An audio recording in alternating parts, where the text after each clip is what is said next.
सुप्रिया सुले ने आज अजित पवार के 70,000 करोड़ के घोटाले पर सवाल उठाया। अजित पवार के करप्शन पर देवेंद्र फडणवीस से सफाई मांगी। फडणवीस पर अजित पवार को ब्लैकमेल करने का आरोप लगाया।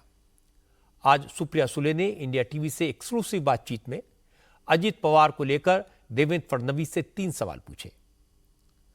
सुप्रिया सुले ने पूछा, अजित पवार लगे करप्शन के आरोपों से जुड़ी फाइल फडणवीस ने अजित पवार को दिखाई, उन्हें डराया, क्यों किया?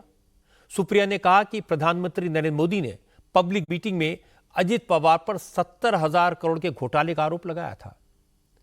देवेंद्र फडणवीस जब मुख्यमंत्री थे तब उन्होंने इस केस की जांच के आदेश दिए थे। जांच रिपोर्ट की फाइल पर दस्तखत भी मुख्यमंत्री होने के नाते देवेंद्र फडणवीस ने किए थे। सुप्रिया सुले ने कहा, फडणवीस ने जिन अजित पवार के खिलाफ जांच करवाई उन्हीं को बुलाकर उनकी फाइल दिखाई। फडणवीस ने संवैधानिक पद का दुरुपयोग किया है, इसकी जांच होनी चाहिए। मैं देवेंद्र जी को एक ही सवाल पूछना चाहती हूँ कि अजित पवार जी पे उन्होंने जो आरोप किए 70,000 करोड़, उसकी फाइल उन्होंने ऑन ओथ अजित पवार को दिखाई। इसका जवाब देवेंद्र फडणवीस को देना पड़ेगा। देवेंद्र फडणवीस ने अजित पवार पे आरोप किया, उसके बाद उनके आरोपों के बाद ही इंक्वायरी लगी। उसके बाद एक सीएम के नाते फाइनल सिग्नेचर मायने रखता है। किसने ऑर्डर की? देवेंद्र फडणवीस जी ने की। और उसके बाद देवेंद्र फडणवीस जी ने अजित पवार जिसके खिलाफ उन्होंने इतने सारे आरोप किए उसको बुलाया और दिखाया कि देखो ये क्या हो रहा है। तो जिस बच्चे को आप कह रहे हैं जिस बच्चे ने कॉपी किया, उसी बच्चे को आप दिखा के आपका पेपर दिखाएंगे, और इसका जवाब देवेंद्र फडणवीस जी को देना पड़ेगा।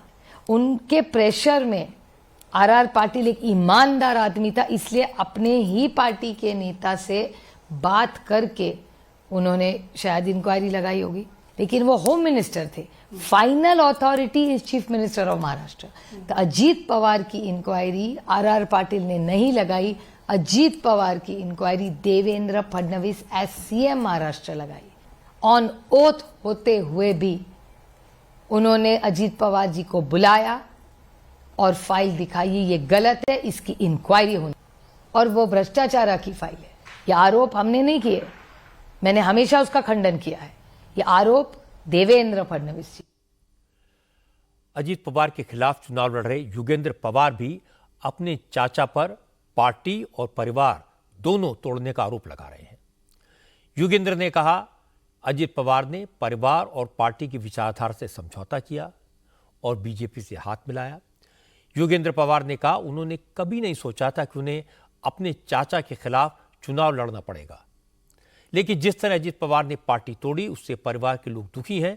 शरद पवार का साथ देने के लिए ही वो चुनाव लड़ रहे हैं। योगेंद्र ने कहा, दिलों के बीच दूरियां बढ़ गई हैं, लेकिन अजित पवार अगर पहल करेंगे तो सब ठीक हो सकता है।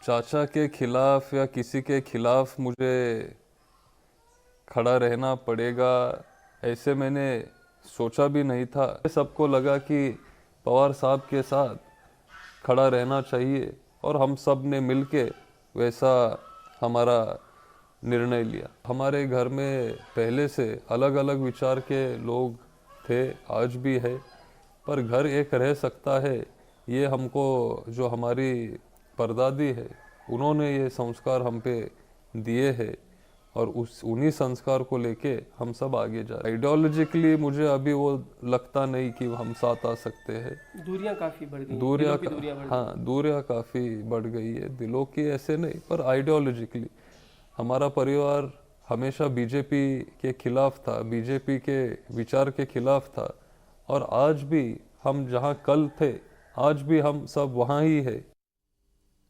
लेकिन अजित पवार अपनी जीत को लेकर कॉन्फिडेंट हैं।